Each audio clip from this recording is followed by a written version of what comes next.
अब आपको मैं बताती हूँ कि आज जिस टॉपिक में हम लोग डिस्कस करने वाले हैं वो है पर्दा बकारत। पर्दा बकारत क्या है, इसकी हिस्ट्री क्या है, इसकी डिटेल्स क्या है, आगे आने वाली लाइफ में लड़कियों के लिए क्या प्रॉब्लम्स हो सकती हैं, वो सब मैं आपको डिटेल से बताती हूँ। लेकिन उससे पहले हमारे प्रोग्राम को लाइक करें, शेयर करें, हमारे चैनल को सब्सक्राइब करें, बेल आइकॉन का बटन दबाएं ताकि आपको ऐसी इन्फॉर्मेटिव वीडियोस आराम से मिल सके। अच्छा, आते हैं अपने टॉपिक की तरफ। पर्दा बकारत है क्या? लेडीज के लिए पर्दा बकारत का होना बहुत ज़रूरी होता है। ऐसा पहले दौर में ख़वातीन कहा करती थी, जब जी शादी हो गई है लड़की की, तो पहली रात अगर ब्लीडिंग ना हो तो वो लड़की कंवारी नहीं समझी जाती। अगर ब्लड नहीं निकला तो लड़की ठीक नहीं है, उसका चाल चलन ठीक नहीं है, उसको तलाक दे दी जाती थी। कई ऐसी मिसालें मेरे अपने सामने हैं।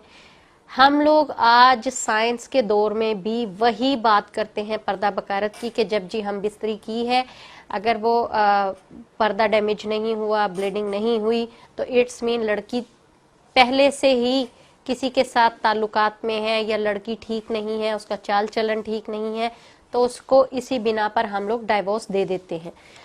बहुत सारे केसेस मेरे सामने हैं, क्योंकि मैं भी इसी मुआशरे में रहती हूँ। बहुत सारी लड़कियों ने अपनी ये प्रॉब्लम्स मेरे साथ डिस्कस की हैं, जी हमें इस वजह से डाइवोर्स हो गई है, तो जबकि ऐसा कोई सीन नहीं था।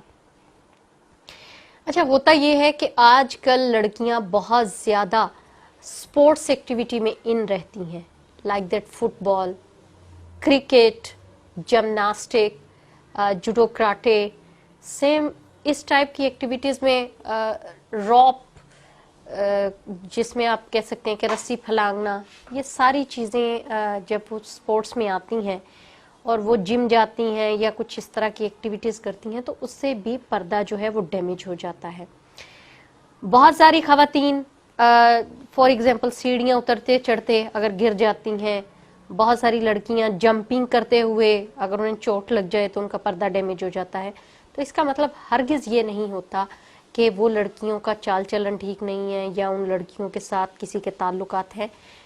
साइंस का दौर है, खुद भी आप समझदार हैं, इस सेंस को लेकर ना चलें कि आपकी जो पहले दौर में जजमेंट होती थी आज भी वही चलेगी। क्योंकि आजकल के दौर में जो हमारी मसनूई खुराकें हैं, मसनूई खुराकों के अलावा केयर नहीं है, स्पोर्ट्स में बहुत दिलचस्पी है लड़कियों को, तो इस एक्सरसाइज के दौरान में, भागम दौड़ी की ज़िंदगी में अगर वो पर्दा डैमेज हो जाता है तो इसको इतना सीरियस लेने की ज़रूरत नहीं है। अच्छा, हमारे देहाती गांव के जो इलाके हैं उनमें अभी तक यही चीज़ें समझी जाती हैं। वहाँ की अगर खातून का पर्दा डैमेज हो गया तो जी इसका तो कहीं चक्कर चल रहा होगा। अब वो खवातीन क्या करें, क्योंकि उन खवातीन को तो ज़्यादा इजाज़त ही नहीं होती, ना क्रिकेट की, ना स्पोर्ट्स की, किसी चीज़ की नहीं। उनका पर्दा कैसे डैमेज हो सकता है? अब चूंकि देहात की खवातीन जो होती हैं वो वज़न बहुत ज़्यादा उठाती हैं, लाइक दैट बहुत ज़्यादा गंदम के बंडल्स, घास के बंडल, लकड़ियाँ वो अपने सर पर रखती हैं। कई खवातीन हैं जिनको मटके पानी के भर के लाने पड़ते हैं। इस दौरान अगर वो ज़्यादा वज़न उठा लेती हैं या फिर इस दौरान वो कहीं गिर जाती हैं, तब भी पर्दा डैमेज हो सकता है। तो अल्लाह का वास्ता है, अपना ख्याल तो रखें ही, साथ में दूसरे अपने लाइफ पार्टनर को इतना जलील ना करें कि वो अपनी शख्सियत को खो दें। वो जो उनकी हंसती खेलती लाइफ है उसको ना बिगाड़ें, क्योंकि हर औरत एक जैसी नहीं होती। अगर इंसान अच्छे से समझ सके या फिर उनके साथ बैठकर बात कर ले तो हो सकता है उनको समझ आ जाए। हमारे आजकल के यंगस्टर क्या करते हैं, वो उनको नज़र आया कि अगर पहली रात ब्लीडिंग नहीं हुई, वो सीधा पहुंच जाते हैं अपने पेरेंट्स के पास, पूरे बरादरी के सामने वो कह देते हैं जी ये तो लड़की ही ठीक नहीं है, ये नहीं हुआ, वो नहीं हुआ। भाई एक बार उसको बिठा के उससे तसल्ली से पूछ लो भाई क्या मामला है। हो सकता है वो किसी स्पोर्ट्स में इन्वॉल्व हो या वो किसी ऐसी एक्टिविटी में इन्वॉल्व हो जो कि उसके लिए उसकी फिजिक से बढ़कर वेट हो, जिसको उठाने की वजह से वो इस तरह का काम कर रही हो, जिसकी वजह से उसकी जो ना पर्दा बकारत है वो डैमेज हो चुका हो।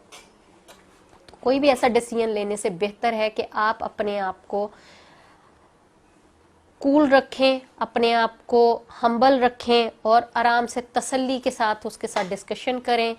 इंशाल्लाह ताला आपकी आने वाली इज़्दिवाजी ज़िंदगी बहुत बेहतरीन गुजरेगी। कुछ ऐसी ख़वातीन जिनकी बॉडी पर स्ट्रेच मार्क्स आ जाते हैं और वो इस वजह से डरती हैं कि शायद हमारे बारे में गलत सोचा जाएगा और वो शादी से घबरा जाती हैं, शादी नहीं करती, क्योंकि हमारे माशरे में मोस्टली समझा जाता है कि स्ट्रेच मार्क्स तभी आते हैं जब वो प्रेग्नेंट हो या उसने डीएनसी करवाई हो, सेम लाइक दिस। तो इस बात को भी गलत ले लिया जाता है। अच्छा, स्ट्रेच मार्क्स दो रीज़न से आते हैं। फर्स्ट ऑफ ऑल, जब आप प्रेग्नेंट होते हैं आपकी बॉडी स्ट्रेच करना शुरू हो जाती है, जैसे डेफिनेटली बच्चे की ग्रोथ बढ़ती है, आपकी बेली फूलती है, आपकी बॉडी में नुमाया तब्दीलियां आती हैं, जिस्म जैसे जैसे बढ़ता जाता है वैसे वैसे आपकी बॉडी स्ट्रेच होती है। इचकन की वजह से आप जब खारिश करते हैं तो आपकी बॉडी पे वो मार्क्स आ जाते हैं। सेम प्रोसेस होता है स्टेरॉयड मेडिसिन का। जब स्टेरॉयड मेडिसिन आप यूज़ करते हैं तो स्टेरॉयड मेडिसिन में आपकी बॉडी एकदम से फूलती है और उसकी वजह से आपको जब एक जिस्म को खींचा जाता है तो उसमें खारिश पैदा शुरू होती है, और जब आप उसको खारिश करते हैं तो आपकी बॉडी पर भी सेम स्ट्रेच मार्क्स आ जाते हैं। तो अल्लाह का वास्ता है, इन चीज़ों को मद्देनज़र रखें, अपनी और अपने लाइफ पार्टनर की ज़िंदगी को आसान करें, ना कि एक दूसरे के साथ शक व शुबात में अपनी लाइफ ख़राब कर लें, क्योंकि इस तरह की ज़िंदगी जो है वो आपकी आने वाली खुशगवार ज़िंदगी पर असरअंदाज हो सकती है आपकी शक की वजह से। तो बेहतर यही होता है कि आप एक दूसरे से बैठकर बात कर लें। एक दूसरे से बात करना बहुत बेहतर होता है, हज़ार मसाइल के हल निकल आते हैं। अच्छा, इन केस किसी का पर्दा बकारत डैमेज हो चुका है तो वो क्या करे? वो अल सऊदिया तिब्बी फाउंडेशन से सबसे पहले तो कॉल करके अपनी प्रॉब्लम बताए कि उसको क्या मसला है क्या नहीं। उसके बाद जनाब उनके पास है एक अल सऊदिया तिब्बी फाउंडेशन के पास अक्सीर कवारापन, आप वो भी मंगवा सकते हैं, वो इस्तेमाल कर सकते हैं। वो मुसलसल 1 महीना आपने इस्तेमाल करना है। उसके अलावा अक्सीर कवारापन इस्तेमाल करने के साथ साथ आपने लेना है माजो। माजो एक जड़ी बूटी है, इसको बारीक कूट लेना, आपने ग्राइंड करके पाउडर बना लेना है। इनको कैप्सूल्स में भर लेना। आप कैप्सूल्स में भर के आप डेली का 1 कैप्सूल खाएंगे। ये भी आपने 1 महीना करना है, जब तक अक्सीर कवारापन आपने यूज करना है। उसके साथ एक टाइम में आपने माजो ले लेना है, एक टाइम में आपने अक्सीर कवारापन यूज कर लेना है, ताकि आपकी प्रॉब्लम सॉर्ट आउट हो सके। क्योंकि सुबह के टाइम अगर दोनों मेडिसिन एक साथ खाते हैं तब भी कोई इशू नहीं है, अगर आप उसको डिवाइड करके, क्योंकि कुछ लोगों को मेडिसिन खाने की आदत नहीं होती, इसलिए वो डिवाइड कर सकते हैं सुबह शाम में इसको।